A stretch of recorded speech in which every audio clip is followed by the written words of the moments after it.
You had to swallow, didn't you? I was like trying not to, but the bubble in my throat went like. I heard it. I'll just try not to get that piece. I mean, if anything, it'll just cancel out all those sounds. So it'll be fine. No more mouth sounds.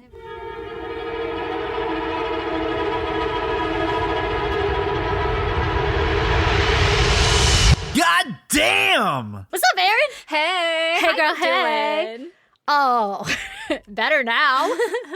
Should we just jump right into the goddamn that we both know we're sharing? Yep, let's just get right into it. Do you want to tell him? Sure. So if you'll recall, last week, my goddamn was, right? It was last week? Or had it not happened yet?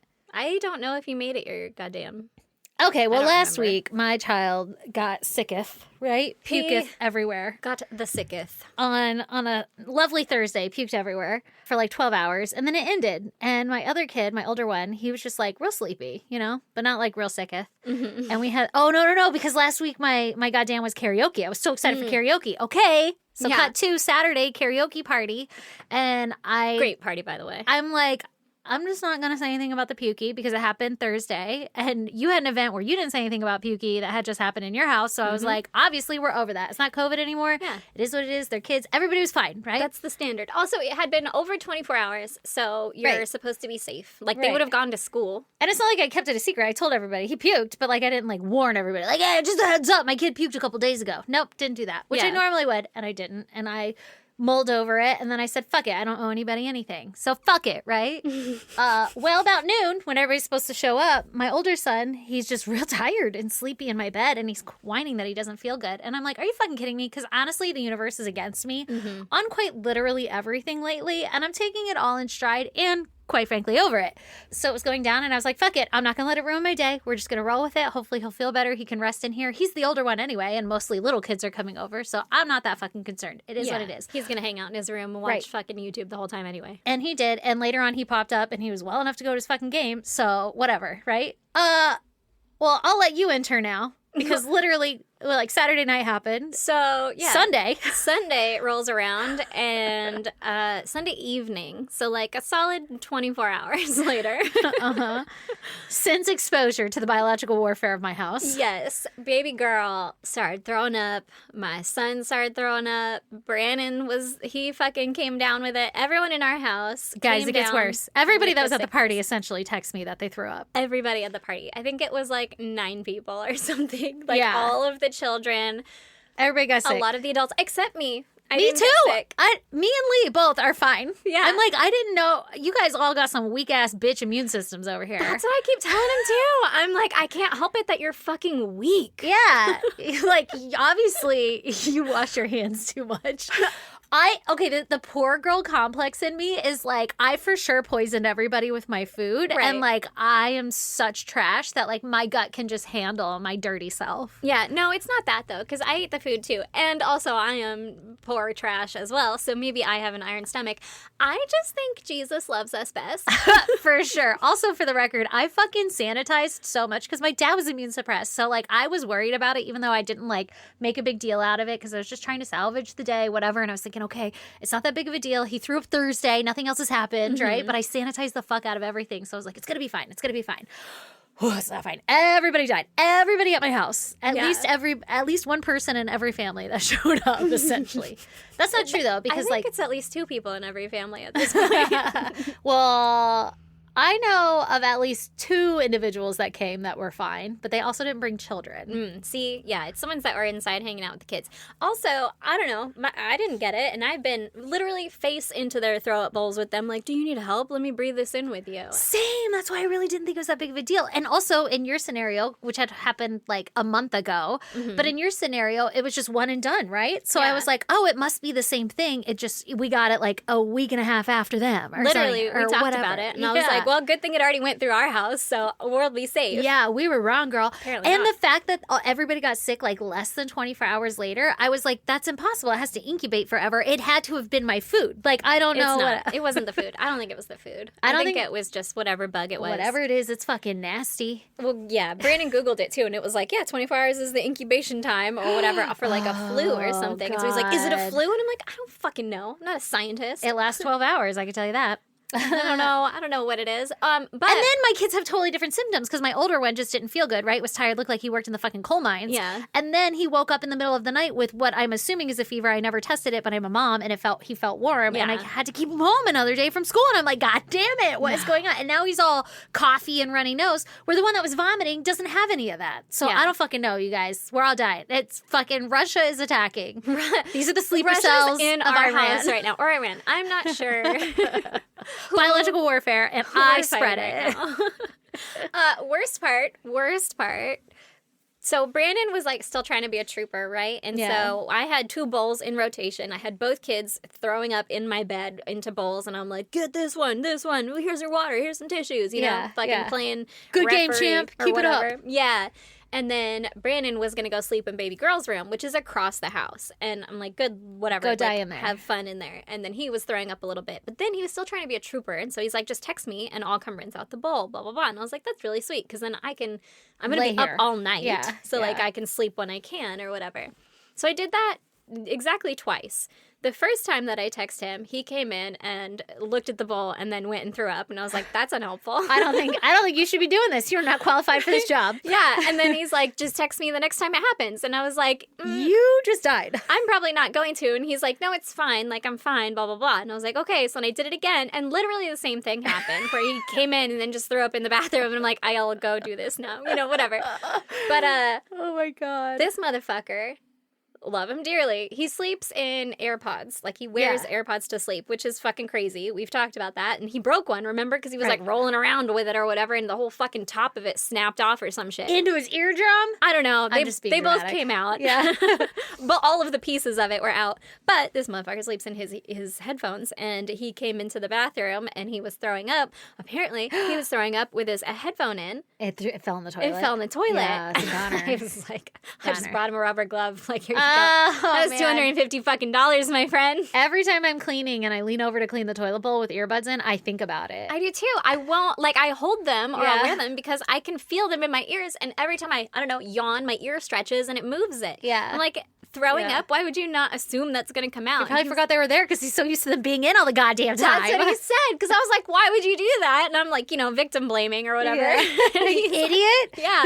And he's like, I forgot they were even in there. And all I'm thinking is like, how? Because I'm very aware of feeling them in my ears and like making sure they're still in there. Oh, I've forgotten mine are in. And mine, I feel all the time. They like hurt my ears, but still, it's like, Yeah. I'll get so distracted with stuff, I'll forget. No. I could imagine vomiting and not caring about what's happening to my ears. I like go to flush the toilet and I'll hold it because I'm like, not today.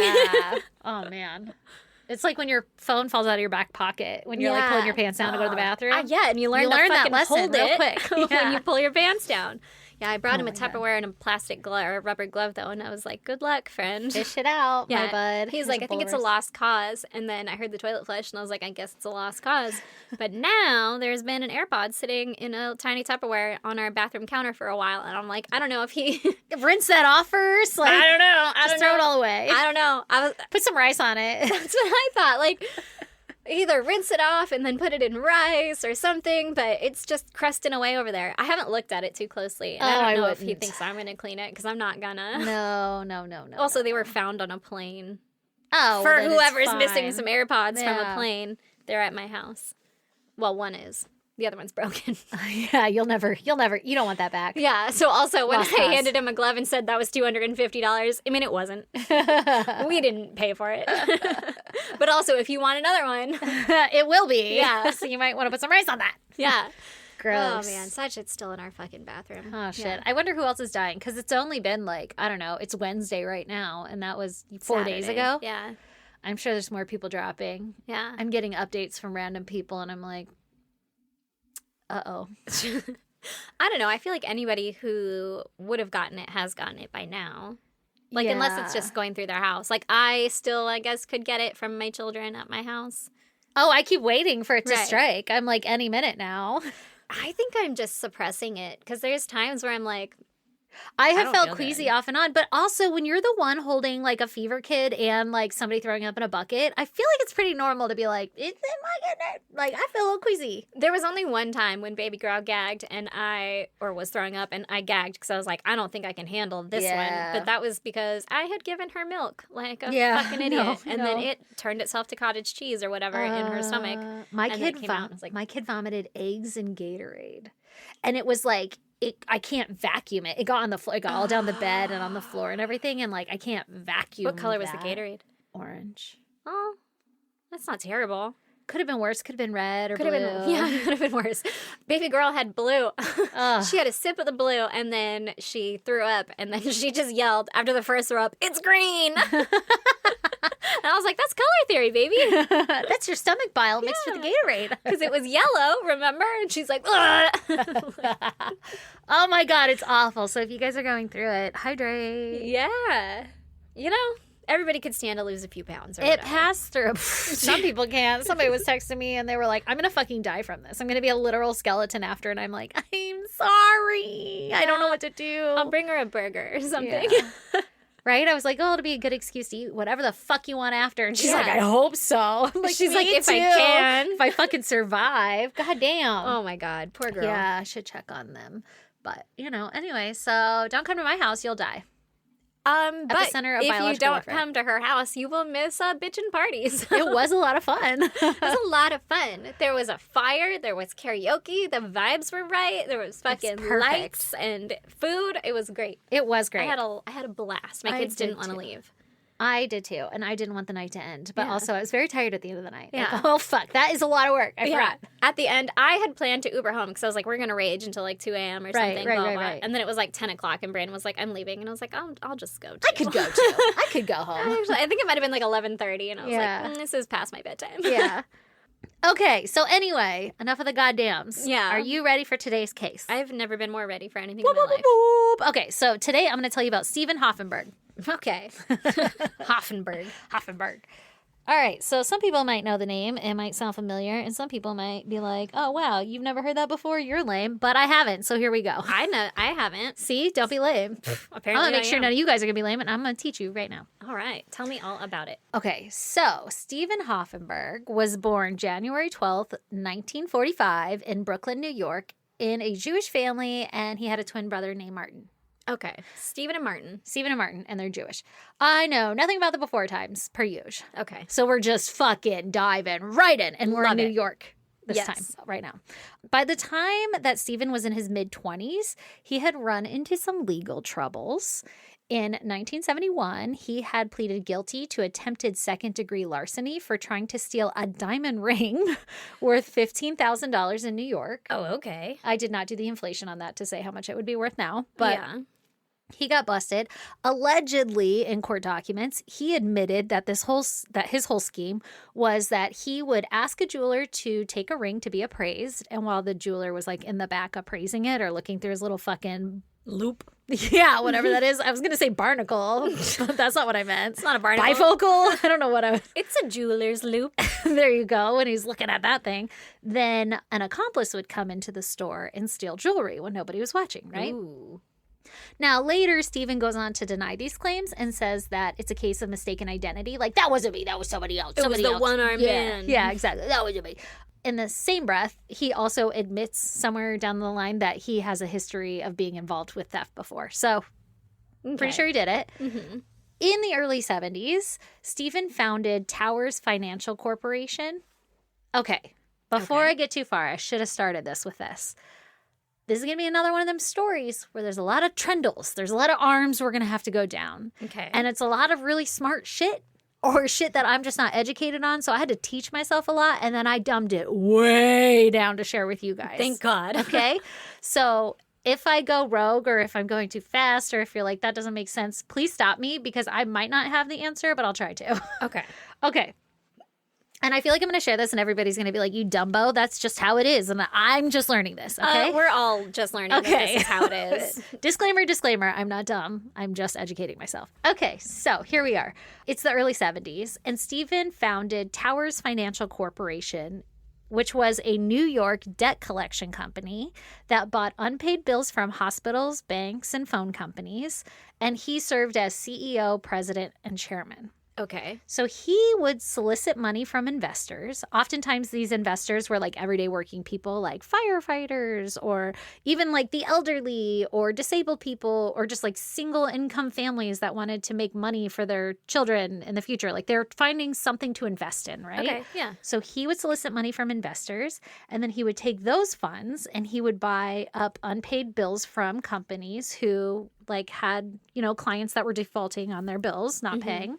And those companies were motivated to sell to Steven because they knew they were never going to get their money back. So they were like, sure, here, you can buy the debt. And then Steven would then go out and solicit to try to get the money back, right? Yeah. So, for example, if a hospital has $100,000 in unpaid bills, they could sell to Steven for $5,000. They at least get some money back. They clear their books. There's no debt owed to them.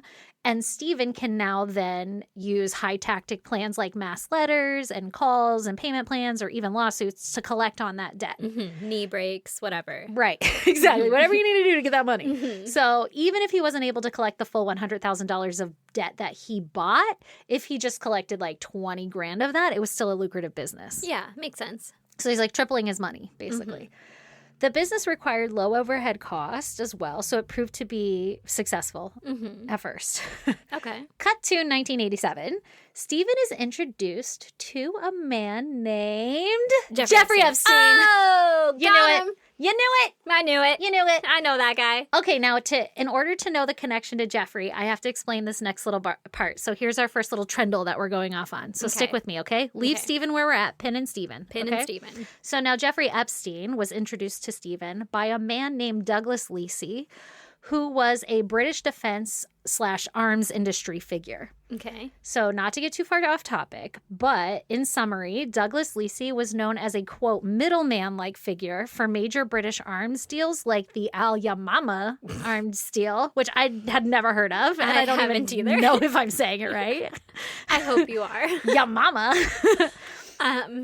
Okay. So this arms deal basically was where Britain supplied a bunch of arms to Saudi Arabia, and in exchange, Saudi Arabia gave insane amounts of barrels of oil every day to the British government. Okay. So this weapons for oil trade made the actual dollar value of the exchanges harder to track, which allowed for, quote, alleged corruption. Yeah. There was corruption, but I guess since what I'm about to tell you now is going to lead to it's technically unfounded, I'll say alleged. Okay.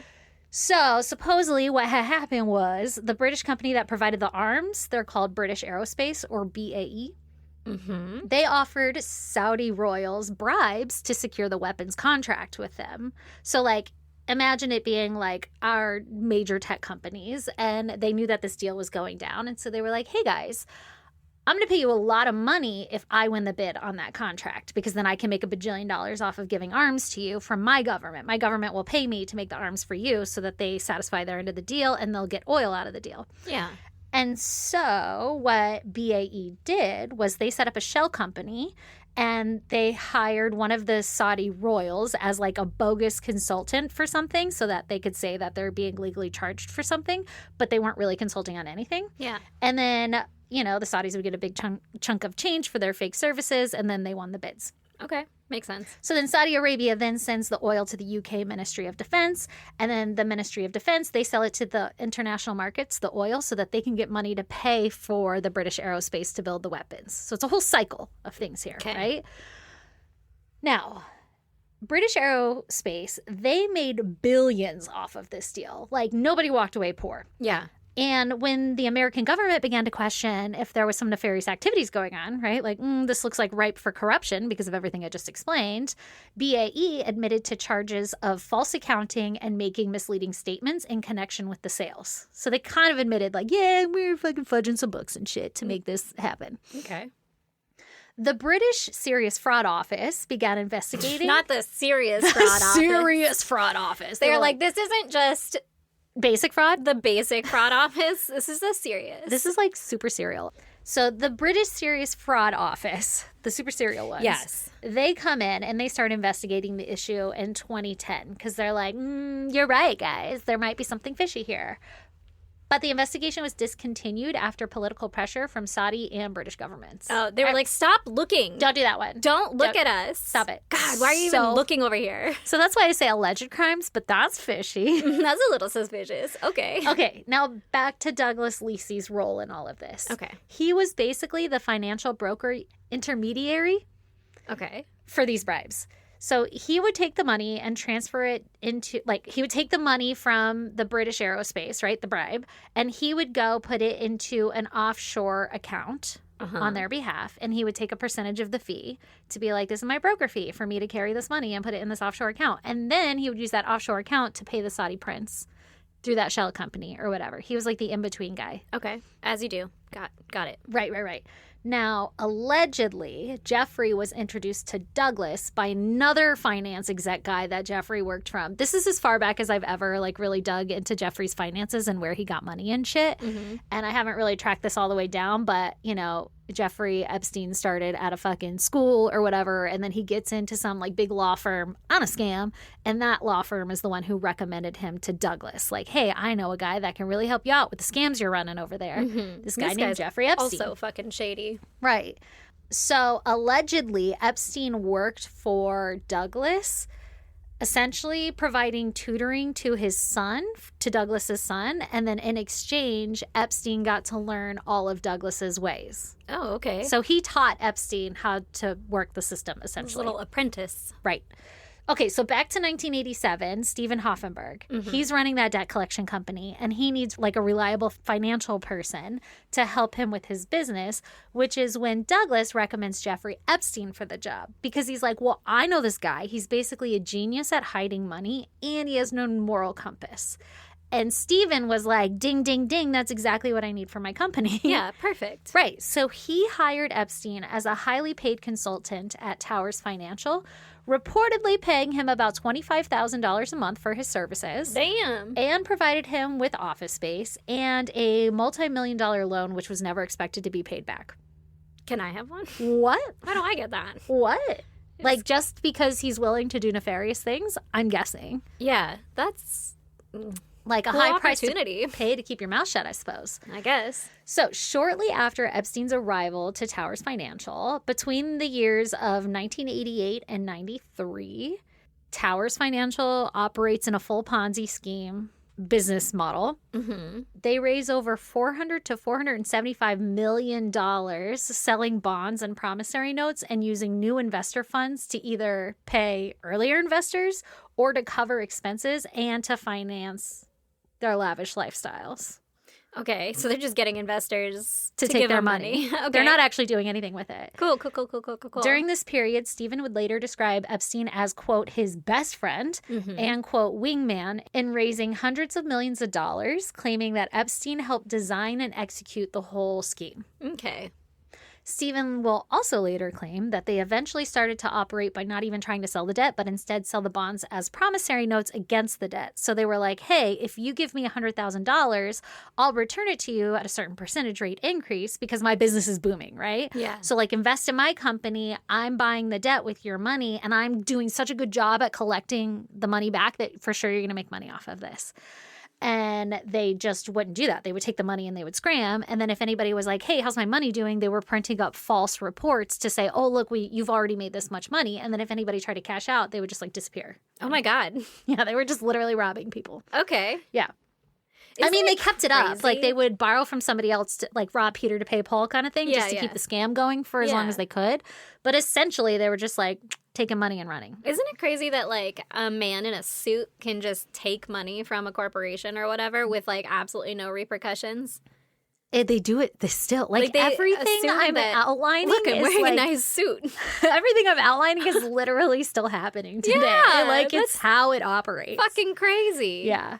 So Epstein took the portion of the money that he stole from Towers Financial and he put it into a trust. He opens a trust at this time in the Virgin Islands. This is the start of Epstein's money scam, okay? Like the paper trail anyway. Yeah. So he opens a trust in the Virgin Islands. He names it Financial Trust and he called it a hedge fund to manage rich clients' money legally. So this is his whole plan, right? I'm sure I touch on this, but essentially this is how he gets into dealing with Les Wexner's estate.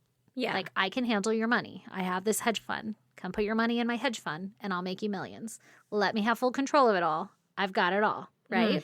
And this is where Les Wexner's like, I was scammed. But we're all like, you're fucking mobster yourself. You're like the Jewish mafia. Yeah. Okay, so anyway, you knew what was happening. Now, Epstein would deposit, another part of his little scam was he would deposit large sums of money into banks like JP Morgan, and then he would take a loan out for larger than his original deposit so that he could have more purchasing power but avoid capital gains tax. So, for example, if he deposited $100,000 into JP Morgan and then he immediately got a loan for $100 million from JP Morgan for a 3% interest rate, JP Morgan loved that because every year they're making $3 million off of this guy in interest.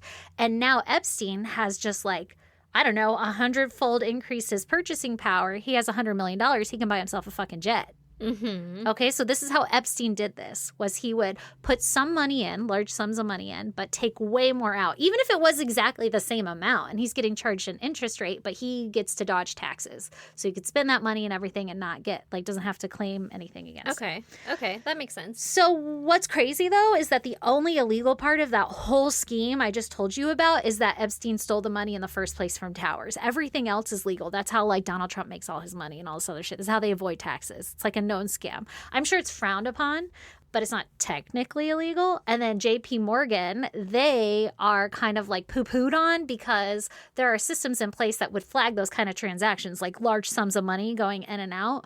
And that would be suspicious activity. And they should have froze his account and looked into what's going on. And that potentially would have stopped everybody from being fucking trafficked from the 90s henceforth. You know? Is that why JP Morgan changed to Chase? Probably. They were like, whoa, we can't fucking be associated with that shit. Probably, but they also have never admitted guilt. They don't really care. They're just like, yeah, I mean, they made billions off of the way that Epstein operated in, like, you know, consulting rates and interest fees and everything. They knew what he was doing and they allowed him to do it so they could make a ton of money. It was greed, right? Yeah. And the problem being that ethically they should have stopped it and flagged it and been like, what's he doing? And then we would have found out what's going on. And then hopefully then Epstein would have been stopped because then his money is frozen. Yeah. But that's not what happened.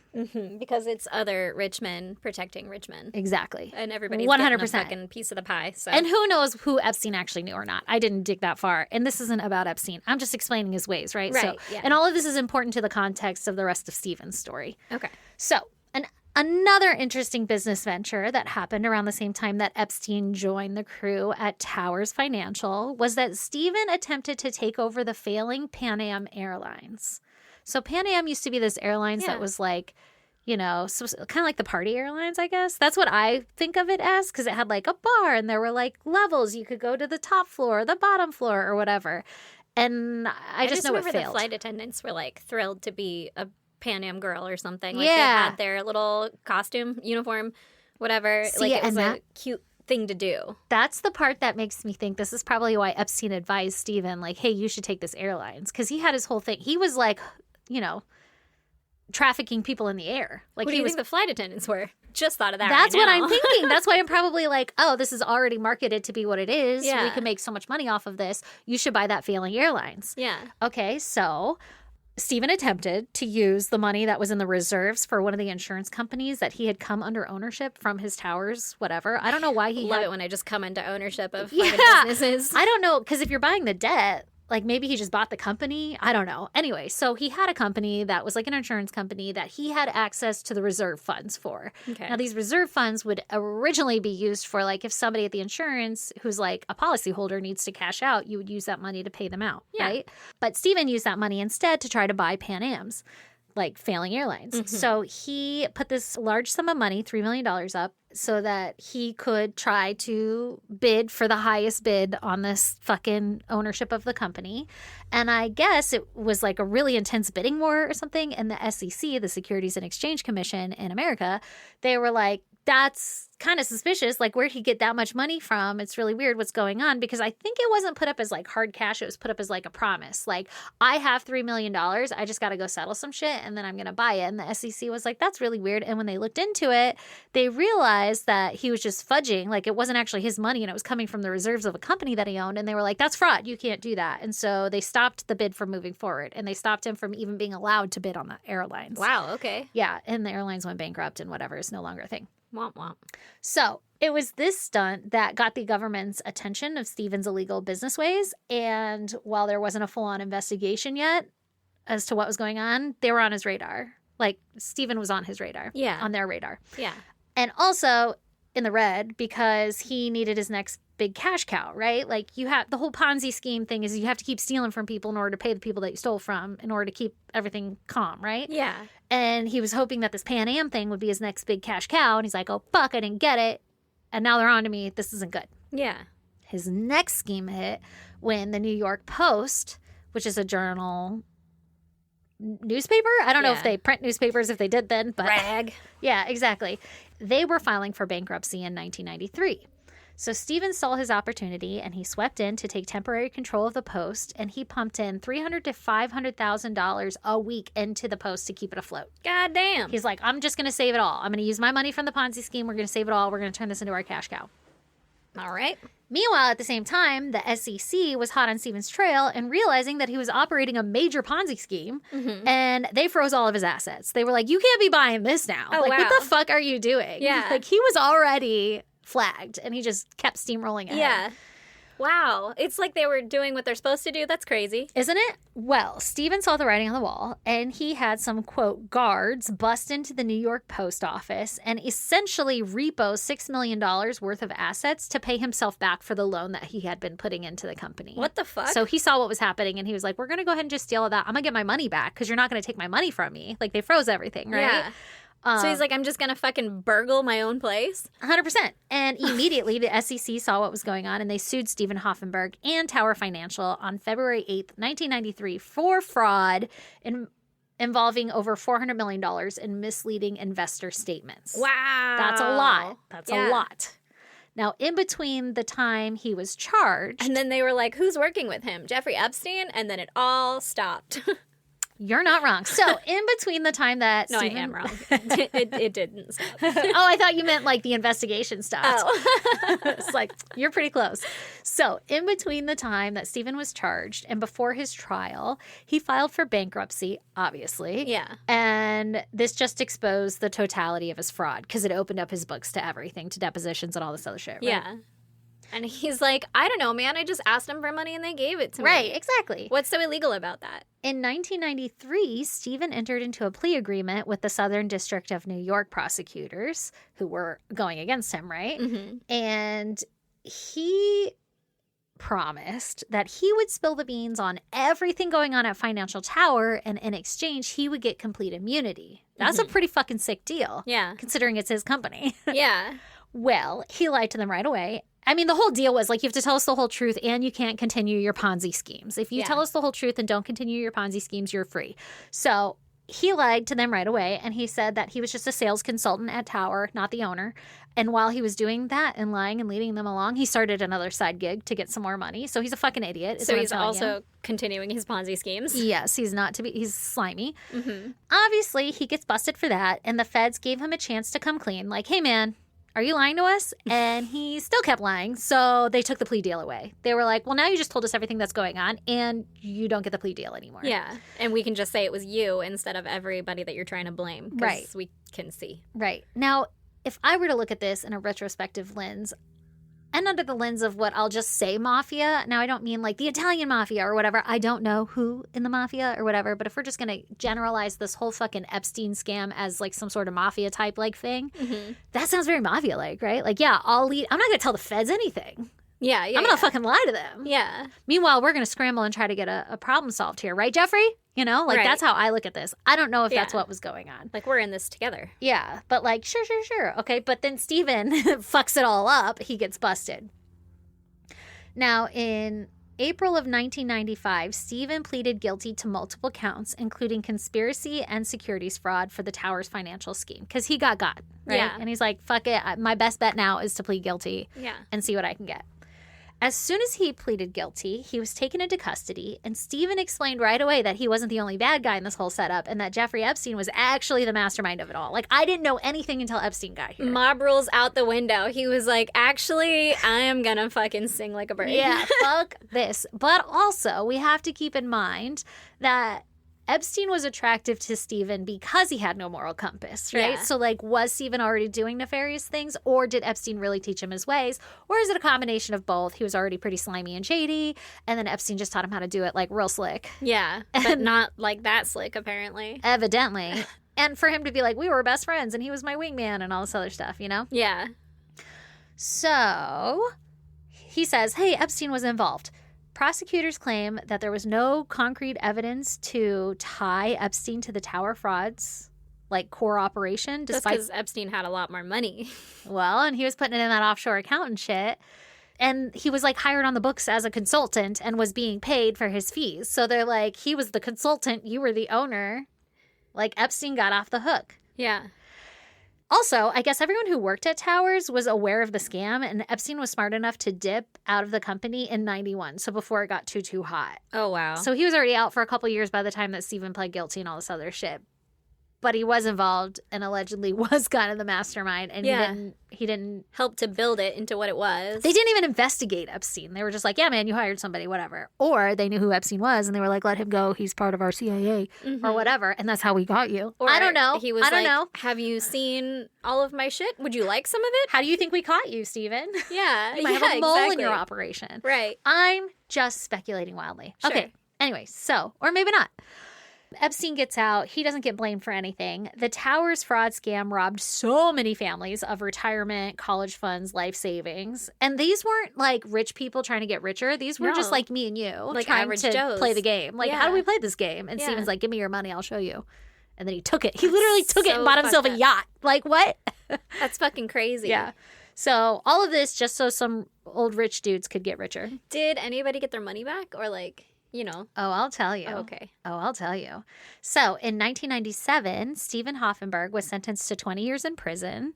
He was given a $1 million fine and about $460 million in restitution that he owed the victims. Wow. Spoiler alert. He declared bankruptcy and didn't pay He any didn't of it? pay any of the restitution back. So nobody got any other money back. He fucking stole it all and Yeah. spent it on stupid shit. Okay, Well, guys? yeah. Like, people died over this. It's insane. Right? You know, like, there's no, people lost everything. So this guy could fucking fly first class and have his dick sucked off by somebody. I don't know that. I'm speculating. I'm being nefarious. But whatever like, the whatever fuck? rich folks do with all their money. The with their fuck? unlimited money Yeah. that they've stolen. And they were living lavishly. Yeah. So Gross. Steven serves 18 years in prison from 97 through October of 2013. Okay. While incarcerated, he converted from Judaism to Christianity. And evidently, he used his time to reflect on his role in this whole disaster and how Jeffrey Epstein had influenced him to basically dig himself into a deeper hole. He reflected and decided it wasn't his fault. It's Epstein's fault. And this is my spin on it, okay? Because they were just like, he came out motivated to help Epstein's victim. And I'm like, no, he didn't. He's a fucking Ponzi runner. Yeah. He's a piece of shit, guys. He Like, saw the side that you would side with. yeah, like he's doing exactly that. Yeah. He's manipulating Yeah. again. But there's obviously got to be, for these, like, you know, narcissistic bastards, there has to be a personal motivator here. So this is my spin on it. But he's sitting in prison. He's thinking about how Epstein didn't get in trouble. He had to serve fucking 18 years. And he's like, you know what I'm going to do? I'm going to go after Epstein the second I fucking get out of here. So how can I do that? I could do it by framing myself as trying to help Epstein's victims. Okay? And so that's what he decides to do. And he calls up, it's either he calls up or a lawyer calls up, like the victim's lawyer, call him up while he's in prison. And he tells them that he has information that he can provide that Epstein was involved in an unsolved murder of a man named Arthur L. Shapiro. Get ready for the next side leg we're about to go on, okay? Okay. Trendle, whatever you want to call it, the next pathway, the fork in the road. Side quest. So let me tell you about Arthur L. Shapiro. Basically, he was an attorney who used to manage Les Wexner's accounts right before Jeffrey Epstein did. Okay. So Shapiro was allegedly going to testify in a fraud case with a leasing firm that was tied to Les Wexner. Like, it didn't have his name on it, but all of the information for this leasing firm was Les Wexner's information, and they were being sued. And so Shapiro was going to testify against Wexner to be like, I gotta think that might be him doing some fraudulent shit, right? Okay.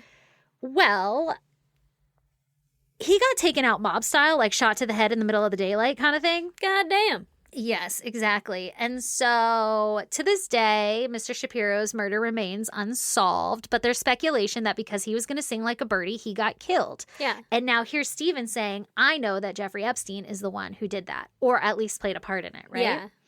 Anyways. That's some mob shit, too. That's another podcast. I'll probably cover his fucking death in another one. But just so you have the little trindle, right? Okay, so here's how we got here. Steven's like, I have some information because they used to be besties. So Steven could have this information. Steven could have been best fucking friends with Epstein when this went down. Yeah. So he's talking to the victims. Steven's talking to the victims' lawyers being like, let's go after Epstein together. I have some information that I can tell you. On October 12th, 2010, while Steven's still in prison, right? Like I told you, he gets out in 2013, but this happens in 2010. Mm-hmm. He gets brought in by the Palm Beach police, and he is basically asked questions in relation to Jeffrey Epstein and the Shapiro guy. But the whole guys that they were able to bring him in on, this is like our other little side quest, okay? This is so fucking intertwined, it's insane. Was that Epstein's old house manager, his name was Alfredo Rodriguez. Are we not allowed to call them houseboys anymore? I don't know. Like pool boy? Yeah. Anyway, my house manager. His house manager, Alfredo Rodriguez. Jesus Christ. Rodriguez. What? I'm like, I can't talk today. I couldn't say financier. I don't know. I'm struggling. Anyway, okay. So Alfredo, when Epstein's house got raided for his arrest for sex trafficking and all that shit. In 2008? Yes. Alfredo, it might have been in the 2019 one. No, because this is the 2010 I told you. Yes, in 2008 then. Okay, so Alfredo, he saw the feds coming and he stole Epstein's little black book. It was probably in his like handout. Like, if anything ever happens, take this book. This is my everything. And in the book had all the victims, all the co-conspirators. It's his contact book, right? So he stole it. And then he's questioned by the FBI when they raid everything. Like, hey, what do you know what's going on? He says nothing. This is like in 2006 that he gets questioned. All the way to 2008, says nothing. And then eventually he comes forward to a lawyer and he says, hey, victims' lawyers, I actually have this black book that will help you in your case. It has a list of everything, but I'm not going to just give it to you. You have to give me $50,000 for it. So he's basically peddling for money, right? Okay. The lawyers are like, that's obstruction of justice. You can't do that. That's illegal and that's extortion. Yeah. And he was like, don't give a fuck. Give me $50,000. I actually don't know how to do this. Yeah. But I've seen other men ask for money and get it. These are the people that I was hanging out with. So then they get this undercover lawyer, I guess, to pose as like somebody who's willing to buy the book for $50,000, and they show him the money, and as soon as he agrees to the deal, they arrest him on obstruction of justice because it's just them. Yeah. It's just them pretending like they're like, you can't do that. You can't do that. That's illegal. And he was like, I'll find someone else. And then they were like, yeah, we'll be your someone else. And then they busted him. Okay, so because of that bust now, we're in an open lawsuit against Alfredo for his role in Epstein's shit for obstruction of justice. Okay. And then the victims are all getting together with a lawyer, like the sex trafficking victims and the Towers victims, right? Mm-hmm. They're all getting together and they're like, what can we do to get Epstein? And the people who are running Alfredo's, you know, the feds that are running Alfredo's investigation, they're like, we're going to have them come in and answer these questions because it's already an open case. We can bring them in legally. We have enough just cause. So they do it under that, right? Okay. So Steven gets brought in to question, like, hey, you're saying you know something about Epstein and the Shapiro murder thing. Like, what do you have to say? Yeah.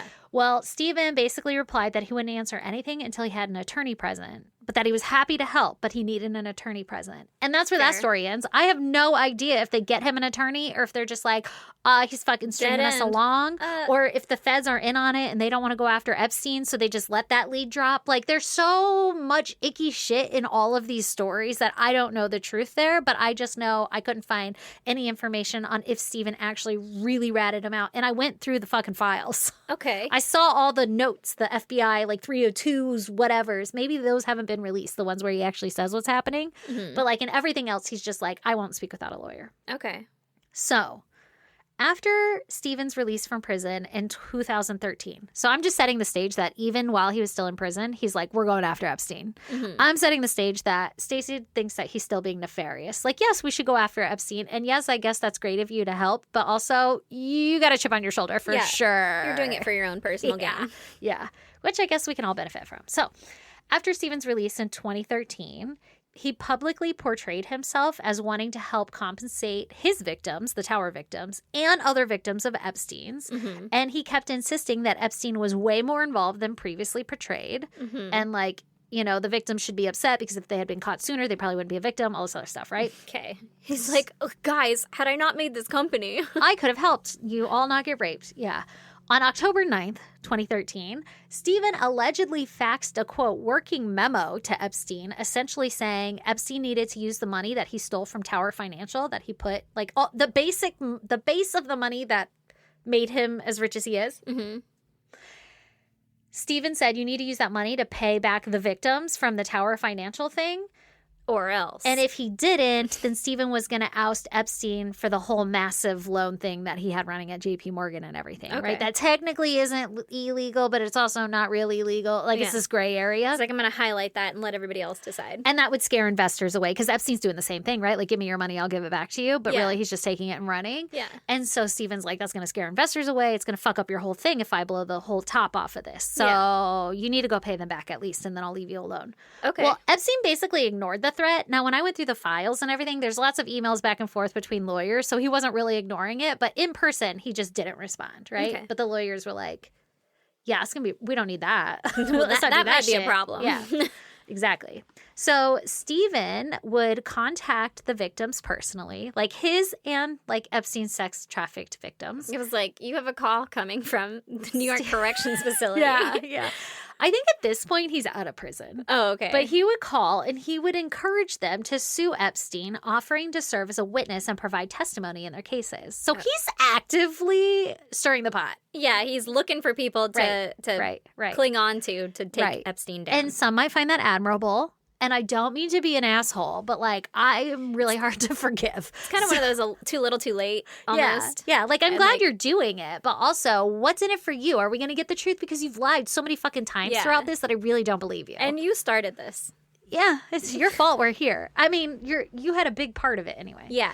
So I guess it worked because a civil lawsuit was filed in 2018 with like had like fucking 21 victims on it or something. It had a bunch of them on there. And I think they chose to leave his name out of it as like a victim because he was trying to sue. He's not. And it kept being a problem. Like they were like, he's fucking crazy. They brought up a lot, especially in Epstein's emails and stuff. They brought up a lot to discount his mental health. Stevens? To be like, he's unreliable. He's manic. He's crazy, which maybe he is, and you kind of have to be a little bit insane to do all of this shit, but also that fits Epstein's narrative very well. Like, don't believe anything he's saying about me. He's crazy. So it's hard for me to know what the truth is, okay? So for whatever reason, he leaves his name off of it or not as a main person, or maybe he adds it. I don't remember. It was all fucking muddy and confusing, but there's a civil lawsuit that gets filed, right? Okay. But 6 weeks after it's filed, it gets pulled, and I don't know why. But they were all going after Epstein. Like, yeah, if like it's his fault. It's his fault here too. If the bank would have paid attention, like here's all his scams, and if anybody would have stepped in, we wouldn't have been raped, we wouldn't have been tortured. Like this is a problem. But that all gets dropped. Okay, that's weird. I don't know why. I don't know where. Who knows what happens? But it gets dropped. Okay. One of the people that Steven ended up befriending from all of this Epstein revenge things was a sexual assault survivor of Epstein's name, Maria Farmer. Okay. Now, here's where I have a little soft spot for Steven because Maria Farmer becomes friends with him, and I want to side with the victims, but also not to be a dick, but I'm good at it. I'm like, I've already proven you do not have good judgment and character. Right. And I have that same affliction, so no judgment. I'm just saying, like, just because he's nice to you now doesn't mean that he can't still be getting you somehow, way, shape, or form. Right. But it doesn't sound like that's how Maria felt, okay? Okay. And it doesn't sound like that's what actually happened, just for the record. That's my 2 cents on the whole thing. So I guess Maria Farmer and Steven Hoffenberg had met shortly after his release from prison in 2014. And when Steven was looking for survivors to help out, the pair grew very close together over the years. Okay. Maria claimed that Steven became like a father figure to her, and they spoke daily, and they even made a children's book together, and Steven helped support her through her cancer diagnosis and treatment. So they were like super close, okay? You know who has no business writing a children's book? Yeah, I do. I do. Steven Hoffenberger. Yeah. So Maria saw Steven as the guy who was framed for Epstein's shit, like his fall guy, which maybe she was right because she was around it more. She might have seen it more. Maybe this is the recipe. She's seen it stamped and repeat. Steven was trying to run an honest business. Epstein came in and fucked it all up. But it seems kind of like he was pretty complicit in it all too, right? He made a lot of money. So, I imagine it's hard to not be, though, when you're making a lot of money. Exactly. Steven again kept arguing publicly that Epstein should have been charged with him in the late 90s fraud, and that this failure allowed Epstein to continue his later crimes and continue to abuse and traffic children. Then on August 2022, Steven contracted COVID, and shortly thereafter, he went radio silent. Uh-oh. And Maria, who was used to talking to him daily, noticed his absence and that she couldn't get a hold of him, so she called the police to do a welfare check. At this point in his life, he's living in Connecticut, okay? So no longer in New York. Where in Connecticut? I will tell you eventually. Derby, Connecticut. Okay, don't know. So the police enter his apartment located in Derby, Connecticut, and I could just wait. And they find him deceased on his bedroom floor. Uh-oh. From COVID-related injuries? Based on the level of decomposition, his body had been there for at least a week. Okay. And they had to use dental records to positively identify his remains. Girl, what is happening in Connecticut in August? I guess it's probably humid and hot, right? Humid as fuck. So he decomposed pretty quite quickly. Yeah. You know what I mean? Yeah. They had to use dental records to positively identify his remains. An autopsy was performed and showed no signs of trauma or foul play, but the body was in decomp, so a lot of information is kind of missing. Yeah. There was a toxicology report that was ordered, but I could not for the life of me find the results of that published anywhere. His death was ruled a natural death pending toxicology reports. Unnatural or natural? A-natural? A-natural. His death was ruled a natural death pending toxicology reports. Okay, so assuming he wasn't drugged, he just died. But, like I said, after that, the media interest petered off, so there's no actual confirmation on the toxicology reports. It's still natural causes pending toxicology reports. But it could have been COVID if he got COVID and then all that. And how old was he at this time? 77. It's so could have been, right. So I will note that there were no medical documentations confirming the COVID case, and that Maria is the one who said that he tested positive 2 to 3 weeks prior, but that he was doing really well and healing at home. Police reported no trauma, no signs of forced entry into his home, and said it appears that he died of natural causes. I mean, he's 77. It could have just been a heart attack. Could have been anything. Could have been anything. Well, it's very likely. I will also state that he was starting to really speak up against Epstein. So I'm just saying, I'd be super interested in seeing the toxicology reports just to rule it out, right? Yeah. Because Epstein's not the only one. Sure, yeah. You expose that, you can expose a whole network. In 2023, when he died, or was it 2022? Either which way, Epstein was already allegedly dead by now. Yeah, I think it was 2021. Yeah, so Epstein's dead at this point. But if he's still speaking out against it and the whole, it's still going on. People like to think it's not. Well, there's a lot of people that aren't Jeffrey Epstein that don't want him to be blamed or investigated like his or whatever. co-conspirators and shit. Exactly, yeah. So I'm just saying there's a lot of opportunity for it. But I'm not saying that's what happened. I'm just saying there's evidence to suggest maybe something nefarious happened and we haven't gotten that evidence in return and nobody's investigating it and nobody has pushed. I think one person petitioned to have the results or something and they got denied because you can deny it. I'm not going to share that with you. Yeah. Which to me, when I know that all the governments and everything else are involved, I'm like, that's fishy. I just want to know. If everything was straightforward, I'd be like, that's fucking COVID. That was normal then. Yeah. A 77-year-old man died of COVID. That's normal. But they also might not have even done a toxicology on him because he's a 77-year-old man. But it's pending toxicology. They did. It was out pending. They ordered it. And they were like, natural causes, unless this toxicology report comes back different. And it's still just pending toxicology reports. There was no official ruling. Just weird. I will say, and I will cover her case too, but Virginia Giuffre's is the same. So the case right now is pending investigation, but everything that her cause of death is pending investigation. It's likely suicide, looks like suicide, but pending investigation. And everybody, all the media is running off and saying it's suicide, it's suicide. And I keep being like, let's not perpetuate the lie. Right. Like it might be, but we're waiting the results back. But it's a guess. It's like until the investigation is done. It looks done. like that, but we also haven't looked into it at all. Right. And I think the investigation is an autopsy, and there still is no information back yet. And when did she die? Right. Like, why aren't we fast tracking this? That's weird to me. That is weird. And the whole Virginia Giuffre, like how she went out, is fucking suspicious as hell. So I'm not saying that this guy, the Steven guy, got, but like I'm just saying I have some open questions, and I wouldn't be surprised because he's running his mouth being like, I know Epstein killed this guy. It has to do with Les Wexner. If Les Wexner is some like Jewish mob guy, he's just going to go ahead and quiet this one down.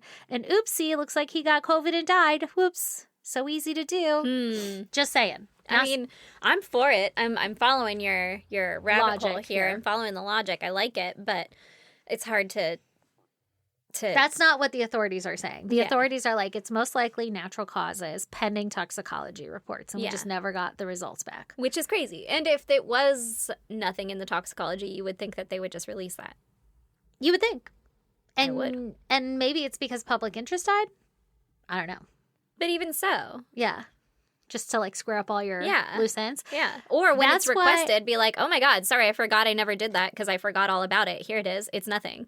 That's why I keep saying for this whole Epstein thing, I'm like, I get we don't have direct evidence, but we have enough like dropped balls or like loose ends that I'm like, that whole circumstantial thing of like, if the ground's wet outside, it probably rained, especially if it's wet everywhere. Yeah. And I feel like I'm looking at this and I'm like, okay, this could just be one wet spot. But like when you add everything else, it was pretty wet everywhere. Yeah. Like maybe it rained. Maybe he got. Maybe he didn't.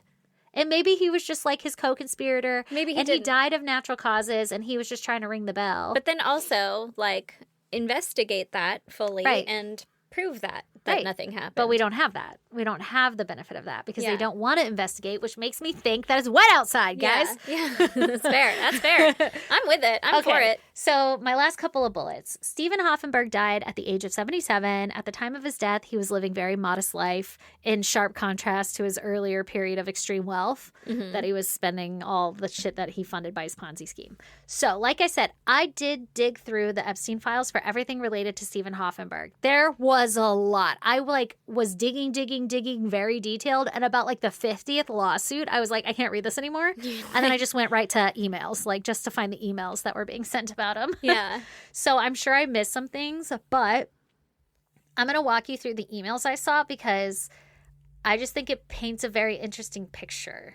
Okay. So I'm going to go through it chronologically. I might have the times out of order because there's a couple of them that were sent during the same day, but you'll get the gist of it. Okay. So on January 8th, 2014, this would have been, he got out of prison, I think, in October 2013. Okay. So this would have been like, he laid low for 2 months. Yeah. On January 8th, Jeffrey emails someone asking for a security guard for hire. And the email reads, I have a wacko named Steven Hoffenberg stalking me. Do you have a security guy armed that I can hire for a few days? And a reply comes Only back. a few days. Only for a few days. Why would you only need him for a few days if you have this wacko unless you're planning on something to happen? I don't know. So a reply comes back from the contact, and the contact was saved as, quote, Steve's personal Gmail. Not Steven Hoffenberg, but like another Steve that Jeffrey worked with. And that Steve, I'm speculating, is Steve Bannon. I'm speculating. All right. Because he does email a lot and he talks about, or they even in text threads with Bannon, he brings up Steven Hoffenberg.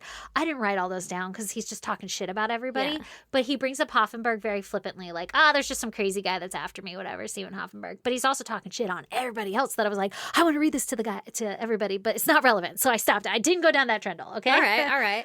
But he's talking shit, all right? Mad shit. Yeah.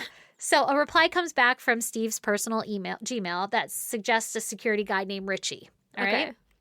Now that same day. Not Guy Ritchie. No. A guy named Richie. Now, that same day, January 8, 2014, Jeffrey emails a handful of people, most of whom are redacted. You can't tell who they are, but the two that are unredacted are his girlfriend at the time, Karina, who, by the way, is now who lives on the island. I don't know if you knew that, but everything went to her. So that's why I'm telling you it's still going on, because she owns the island. She was literally videoed by like a YouTuber who was trying to like crash the island, and she's standing outside looking at them like, what the fuck are you doing on that kayak right there? What the fuck? She owns it, and she got all of his like shit. All of Jeffrey's trust and things like that. Good so for her. It's still going on. And Zorro Ranch in New Mexico was never investigated. It's only being investigated now. 100% with Epstein's death. By somebody big. Is like in Marco Rubio's family or somebody like that. It's like a politician. Yeah. Right. So it's all intertwined, guys. It's wet outside. It's really wet outside. And then they were like, don't do any construction or anything without any permits. And they were like, got it. We're going to tear all this shit down. They would lie about the permits too. They'd be like, oh yeah, we're just going to build a retaining wall over here. And then they would build an underground bunker to like explain all the heavy machinery and everything. But then they would go do something else. Mm-hmm. Which is suspicious because there's allegedly 2 bodies at least there.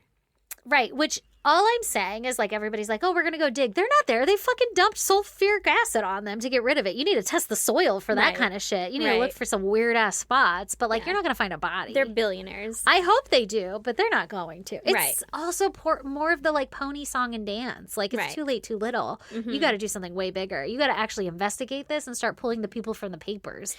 Or just take it all from them. Like, why do these rich people need all of this? It shouldn't be perpetuated. Because they're still doing the things that was set up. But people don't want to believe take that. Take it. Also, Jeffrey Epstein's not dead. No, there's no fucking way. He's not anyway, dead. But maybe. Okay. Then Maxwell's not in prison. Yeah. I've got my fucking tinfoil hat. Right. Swear to God. Okay, so January 8th, same day, Jeffrey emails the people, including Karina, his girlfriend, and a guy named Richard, who I'm speculating is the security guy. Richie. Oh, I thought you were going to say is a dick. But yes. I see what you did there. Thank and you. The email reads, quote, there's a crazy guy called Steven Hoffenberg who's stalking me. Please be careful if a guy starts trying to talk to you outside the house. Okay? Now, there's a bunch of emails back from each person that's all still redacted, being like, wow, that's crazy. Oh my gosh, stay safe. You know, all that shit. But then, again, on January 8th, 2014, and I think it's like 2 a.m. in the morning, so this might have been one of the first like emails. I don't know. I didn't put it in order. I'm sorry. Okay. Jeffrey's security guard, again, Richie, emails Epstein saying, quote, Mr. Epstein, pictures of Steven Hoffenberg at the door last night. Oh. So he was at the door. Okay. And I did read, I don't remember if this was like a police report or something. Oh, no. It was in the lawyer's reply to Steven, because this is in 2014, right? 2010 is when he first starts reaching out. Steven starts reaching out to lawyers being like, I have some shit. And then when he gets out, he starts fucking poking around in Epstein's yard being like, hey, man, let's talk, man. I just want to talk. And in the reply, the lawyers, they're like, hey, man, you need to fucking leave him alone. Like, we've advised him not to talk to you, so you need to stop. Yeah. And they say in all of that, like, you can see Hoffenberg, he came with somebody else, kind of like a bruiser of a dude, you know? And then he showed up again, and he had something in his hands that they couldn't tell, and he tried to slip it under the door, but he wasn't successful. So it's like, what is Steven trying to tell Epstein, right? Is all I'm saying. Because he doesn't want to do it through email or phone call or anything right. like that. So he's paying him a visit, and Epstein immediately is flagging him as like, I don't want this guy back in my life, right? Like back there, he's trying to fuck me over. I'm not trying to do that because Epstein's got the insight on everything happening. Yeah. So on January 10th, Epstein's lawyers write Steven's lawyers saying, this is the part that I basically just told you, saying, hey, don't be poking around my property because Epstein's been advised by his lawyers not to talk to you. Yeah. And Steven has been documented as, quote, an unstable individual with manic tendencies. He's been in prison for a long time. Right.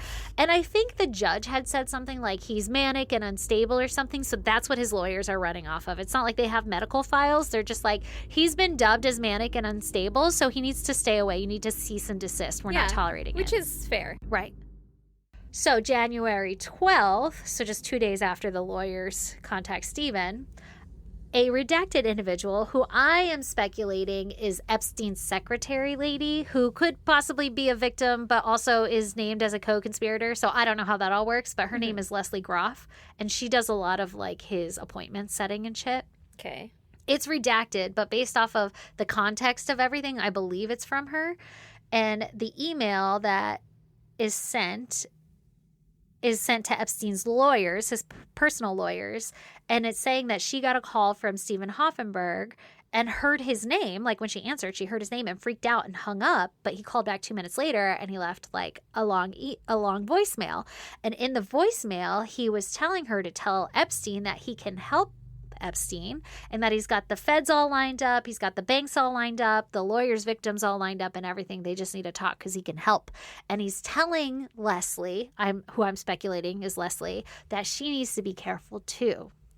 So I'm over here thinking, is Steven still trying to remember how he lied to the feds earlier? Mm-hmm. Is he still trying to pull some strings? Like, hey, Epstein, I got it all lined up. Here's how we're going to square this away. Yeah, like how to work the system. But at the same time, he's writing this manifesto, like just pay these lawyers back and everything will be fine. Or paid, not the lawyers, the victims back from my thing. Pay the victims back from my thing. Well, he's got $400-something million in debt to them. And Epstein's got billions of dollars at this point. So he's like, hey, all I'm asking is for you to do this thing. Because you know you got off. Yeah. And Epstein's just like, fuck off. Yeah. You're not getting shit out of me. Yeah. Okay. Then on February 12th, 2015, so this is like a year later, Leslie Groff, this time unredacted, who is the co-conspirator secretary lady, she sent an email to Jeffrey's personal lawyer that said, quote, Jeffrey received a letter from Steven Hoffenberg. When you come tomorrow, please be sure to take this letter back with you to the office for your files. But that's not anywhere in the files. So I don't know what the letter said from Steven Hoffenberg. Yeah. And this message gets forwarded again by Leslie in September of the same year. So, like, it seems like Steven kept popping up as a problem. And they kept being like, hey, everybody, all hands on deck. Ignore this guy. He's crazy. He even, like I said, Jeffrey Epstein even reached out to Steve Bannon and was like, just avoid this guy. He's crazy. Yeah. Like, watch out for him. Yeah. But a letter, and a, like, physical letter. And he was trying to put something under the door. Like, that's interesting. I wonder what it was. Yeah, I wonder what it was. Like, he's for sure just trying to play all sides, right? Right. He's trying to get, I think you have it right, where he's trying to get his shit cleared off from Epstein. Like, hey, man, just pay all my debts back so that I can start from square one, basically. Because in his mind, that's the right thing to do, right? Like, especially, let's consider... Well, and it's the thing that he's responsible for. Yeah, and let's consider whether or not it's the right thing in his mind. If really Epstein was the one who led this show in Pony, and he was just kind of like, it's kind of great, I get some money. And so he's really coming up to him and being like, hey, man, we had a really good thing going back there. Let's not fuck this up. Just help me out, and I'll help you out. Here's where we're at, but here's how we can get out of this. Remember, we're friends. Yeah, that's how I look at it. But also it could just be Steven really did want to help everybody because Maria Farmer is like, he became like my dad. So maybe he really did feel bad and he really did just want to help everybody. And he was trying to like, I'll go hard on Epstein. Don't worry about him. I used to be friends with him. I'll get him to say something that will incriminate him. And then he's poking around and Epstein's like, fuck off. I know what you're doing. Could be anything. I don't know. Could be anything. And we won't ever know. We will never know. That's fucking crazy. I wonder. Did you see how many fucking side streets we had to take to get here? Just for the context of the story. Yeah, just for the context of an old man dying alone in his home. Of COVID. Probably. Maybe. Who was a part of a very large Ponzi scheme. I think it was the second largest one than the original Ponzi scheme. Like, I think it was even bigger than Bernie Madoff. Or maybe Bernie Madoff came along and it became the bigger one. I don't remember. But, like, it was a big scheme, like, that he ran. He stole a lot of money. Yeah. That's some fucking crazy jets and shit. I mean, what wouldn't you do for a jet? I'll tell you what I wouldn't do for a Klondike bar. I saw a guy at a kids' t-ball game the other day wearing a shirt that said, I heard what you'd do for a Klondike bar. Hey, call me. That's funny. I laughed. Oh, my God. So anyway. Goddamn is right. And I'll just say, not to be a dick, but he looks like a motherfucking weasel. You know when you just look at him and you're like, ugh. Got one of those punchable faces? Yeah, he sure enough does. And all I want to do is go back and look through the photos now and see if I recognize him in any of them because there's so many old white men. Right? And I don't know who they are. Well, goddamn.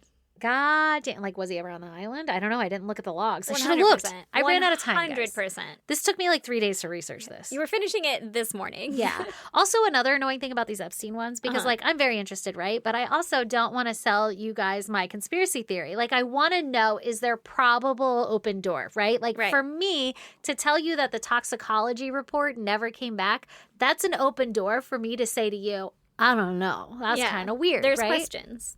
I also think it was probably just COVID, but if it's wet outside, it could be. It could be, right? But also, if you're asked to clarify, and if there is nothing, it's kind of like the, innocent people don't run from the cops or whatever, right? Yeah. Like that's that weird. thought process. Yeah, and that could be a wrong thought process. And it is sometimes, because cops aren't Scare always people. great, you right? don't know. Yeah. It's a fallacy, I guess, but at the same time, if there's nothing to hide, then why is isn't it the hidden? toxicology out? Well, and every time I'm researching, everything I read is just like, nope, it was all Hoffenberg. Mm-hmm. Nothing to do. There were unfounded anything to do with Epstein. And then I'm looking. all know he's a piece of shit now, but he wasn't then. Trust me. And then I'm looking through all the emails and stuff like that, and I'm like, this paints a vastly different picture. This paints a picture of somebody who knows something that's like, keep that guy away from me. Yeah, like. Especially what his deal is. Best friends. Like, I'm sure Epstein dealt with these kind of people all the time. I'll bet Epstein had a lot of best friends, though. Oh, 100%. Like, if someone that was his charm to win his way in, but take if someone advantage. gave me $100 million, like, you're my best friend now. 100%. I'd be like, that guy's fucking great. Yeah, he's a fucking fraud, man. Yeah. So I'm just saying. It's interesting, and it does kind of sound like Steven was the fall guy, but also equally as guilty. Like, you took the money still. Yeah. So, and everybody at Tower Financial knew what was happening. Started this whole thing. Yeah. Like, he knew he was doing something shady before Epstein was He was even fucking involved. stealing diamond rings. Yeah, in the very beginning. Yeah, so, like, I don't know, but how interesting that he changed his religion in prison. What's that mean? Well, now I wonder if that's just a low representation of Jewish rabbis or whatever in prison, Like maybe he couldn't get his... Oh, he got converted on accident? Yeah, like No, not New York. There's so many Jewish people. Everybody there is Jewish. Right. And I guess they'd put him in the prisons. I'm Everybody in thinking, control is Jewish. Maybe he's... I know. Literally, they are Jewish. Maybe he saw behind the curtain and was like, not anymore. I don't know. Isn't that a weird one? See, to me, that just adds to the fraud. It just feels like so much work to change a religion. That's why I feel like it adds to the fraud of like, oh, I'm so changed. I'm a different person I now. even changed my religion. Yeah. And now I'm Christian. And I'm I not must taking help. advice from all of those people that I was. Now I have a whole new... Maybe. Or maybe he did convert. I don't know. I'm just saying. It's weird, right, guys? He was once a manipulator, and he may still have been. He was literally on the side telling Epstein... I got the feds lined up. I got the banks lined up. I got the victims' lawyers lined up. You need to contact me. I can help you. Yeah, that's nuts. That's fucking nuts. Like maybe he was just crazy. He sat in prison. It was 2 months after he got out of prison. He sat in prison and he game planned this whole revenge. Yeah, that's what this was. Written on his wall or whatever. Yeah. And if he really is manic or whatever, that tracks too. Yeah. That's crazy. Anyway, that is crazy. So if you guys want to check out pictures pertaining to my case, go to our social media. We're on Instagram, Face, X, TikTok, Facebook, all of them. Our handle is at ISGD Podcast. If you guys want to see behind the scenes footage of these episodes, we have a motherfucking Patreon. Woo-woo. We have different tiers, and you can get behind the scenes video footage for only $10 a month, and you get access to all of our back ones, except for this episode. You're only going to get the footage right after our goddams because Stacey forgot to hit record. But sometimes that happens. It happens. If $10 is too much and you're like, I don't need all the video, you could get, there's a $7 tier for unredacted audio. Mm-hmm. So then you get unredacted. Listen to me. Look at us with our big fucking words. Unedited is what I meant to say. I mean, edits are kind of redactions. Right. Then you can do that. Or if you don't want that, but you want an extra episode, for as little as $1 a month, you can get an extra episode every month that we don't share to anybody but our Patreons. That's right. And we're getting back onto that. Yeah. And here we are. We're about to record one after this. Yeah, we are. And not only do we appreciate your love and support, but it helps us continue to run this podcast. So please, if you can support us in any way, we'd super appreciate it. If you want to email us any kind of ideas or just to be like, fuck, man, you guys are just the best. You can do that at isgdpodcast@gmail.com, or you can email us snail mail us at P.O. Box 2764, Spring Valley, California, 91979. And we love you guys, and thank you for sticking around for my conspiracy theories that are true. It's been great. Goodbye.